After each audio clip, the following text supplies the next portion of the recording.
Hey, what's going on, guys? Mango Sun here, bringing you a Monster Hunter Wilds video. And today we're going to be talking about the Great Sword, we're going to be talking about the bow, and then we're going to also be talking about the Switch Axe. When you are playing Monster Hunter Wilds, you're going to end up getting to a point to where you will need to start hunting with intention. And hunting with intention is something that any great hunter out there already knows. You just don't go out there and start slaying monsters. There are certain areas where you will want to start at, and for the Great Sword, the bow, and the Switch Axe, you're going to want to start in the oil well basin. We're always going to come back to the Windward Plains, but we want to get past Hunter rank 20. Hunter rank 20 is the beginning of low rank. We want to get into high rank. We want to push into those hours. So we want to start off in the oil well basin if we're starting out with one of these other three weapons. We have big bads in certain areas. We have Uthduna in the forest, New Udra in the oil well basin, Jin Daha in the ice shard cliffs, and Guardian Arkveld in Zoshia in the ruins of Wyveria. Now we want to make our way and get a good start, and this is all going to come back to a singular type of monster, and that is a lightning based monster. For another three group set of weapons, it's usually Raydal. But for these three weapons that we start off with, Greatsword, Bow, or Switch Axe, they are going to be the Anjanath, the Guardian level Anjanath, and we're working our way up to fighting the Rathalos and eventually get to Raydal. But we don't really have any things for Raydal, but we have the Rathian, we have the Rathalos we want to be killing in order to get these dragon type weapons in order to fight the greater dragons in the game. Now, one of the dragons that you're going to want to be fighting in order to get their armor is going to be the Thunder Dragon Raydal.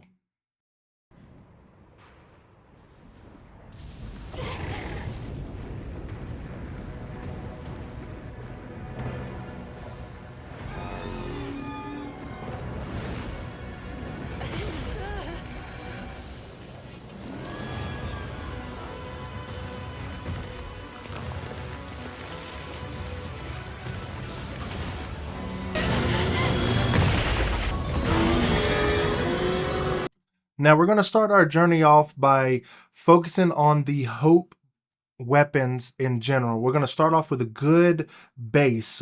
That's going to give us a level 2 deco slot and a level 1 deco slot. This is going to be the same for the Switch Axe, going to be the same for the bow. And getting the Carbolite ore is pretty easy once you get into the soft levels of low rank, and this is going to be your starting bow for hunting monsters. It's not going to give you a downside with attaching it to an affinity. It's going to give you nothing but upsides when going into low rank with a decent weapon. We're making our way down to the Yayan Ku tree.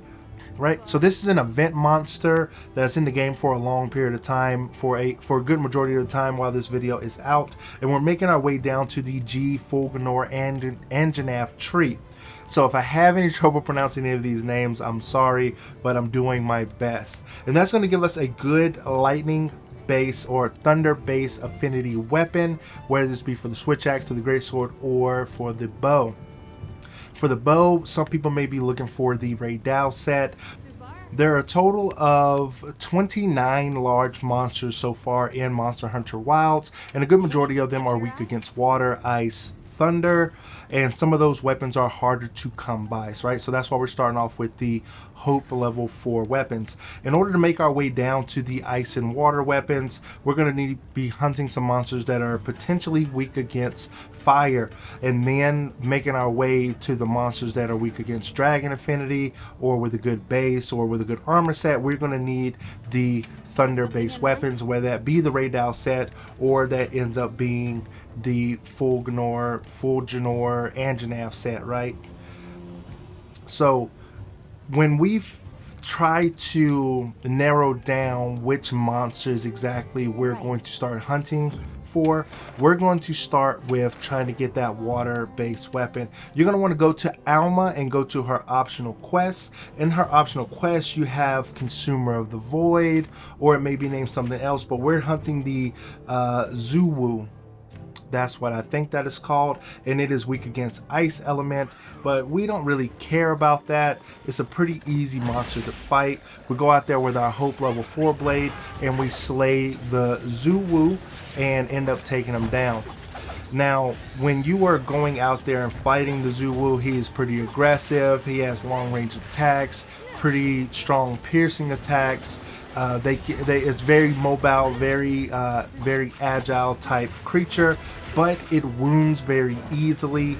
And in my experience so far, I haven't got the chance to chop off any of his tentacles that it rides around with, so if those come off, that hasn't happened yet. But it is a wily creature and can do a whole lot of damage and can strike very fast. So if you're a great sword user, get used to tackling through and utilizing the sacred in order to jump off and try to mount it.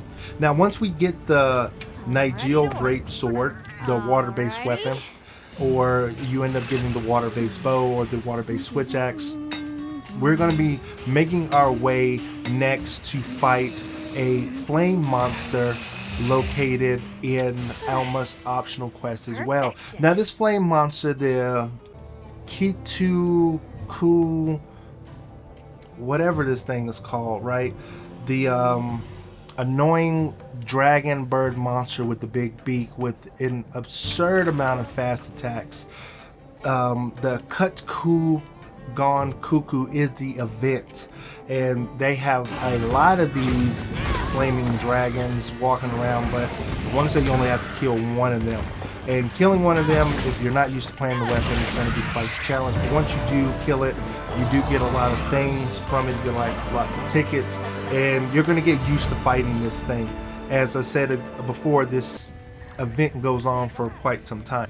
This is going to get us the Yaku Tuken sword, flame sword, and this is going to allow us to hunt our next beast, which is the Gypseporos, right? I don't know these names. I don't know who comes up with these names. But we're hunting this creature, which is weak against fire, in order to get its armor. So you're going to be fighting it a few times in order to acquire the materials. You're going to want to break its beak. You don't want to be trying to cut off its tail. You're going to want to be damaging and destroying its wounds. But all in all, this is probably the easiest monster to fight out of the group of monsters already. This monster's armor particularly comes with a high thunder resistance, but it comes with a big fire drawback. So this is setting us up to fight the Fulgnor Anjanath, and this is setting us up to fight Raydado. But also it does come with a decent amount of base skills attached to it, so that we can add in our level 1 decos on it. We get some level 2 decos on it, and all in all, we're going to have an easier time fighting the Fulgnor Anjanath. And you want to kind of secondary a bow with this, because he's very aggressive, but you can get off some good perfect dodges, but you don't get a lot of good counter strikes against him. So fighting the Fulgnor Anjanath is quite the task. Now, I'm going to go over some of the brief skills that you're going to be looking for once you are finally out there with your Fulgnor Anjanath set, or your... Well, we primarily hunted the Fulgnor Anjanath, so we're looking at, for the Great Sword, these are just some things, but it's not gospel. This is a good base to start off with building your character out. And for the Great Sword, we're looking at focus and stamina surge and counter strike. These are going to be some of your bread and butter for keeping your stamina up, and also with gaining attack while being on a defense. For the switch axe, we're looking at rapid morph, we're looking at power prolonger, we're looking at focus, we're looking at part breaker, resentment, flare. So the rapid morph and the power prolonger, those are going to be some of the big key ones, as the rapid morph is going to increase your attack and it's going to decrease the downtime you have within fighting and flowing in combat.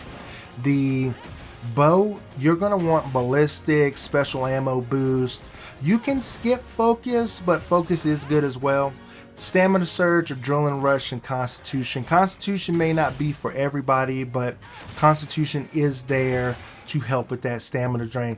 All three of these weapons do have some sort of high stamina cost that goes along with it, but it isn't in the realm of like a constant stamina drain. It's more like bursts of stamina drain when you need it, and you'll find yourself running out of stamina when you're blocking with the sword, or when you're doing rapid attacks with the switch axe and then rolling to extend your combos and stopping and pausing in combat with the switch axe, or with the bow if you're doing your perfect dodges and you're hopping around doing your swallows charge shot from the air, or something of those natures. Just moving around and aiming down sights will drain that stamina as well. So hopefully this video did put you on a decent path on starting your journey from Hunter Rank 20, from low rank into high rank. I do not believe that it is necessary to farm low rank monsters, as you've already beaten the campaign, so you should have a good grasp on how to play your character for the most part. You are going to need a main weapon, and this is where you start. So if you did like the video, hit the thumbs up button. If you didn't like the video, hit the thumbs down button, and I will see you in the next one.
frenzied monster.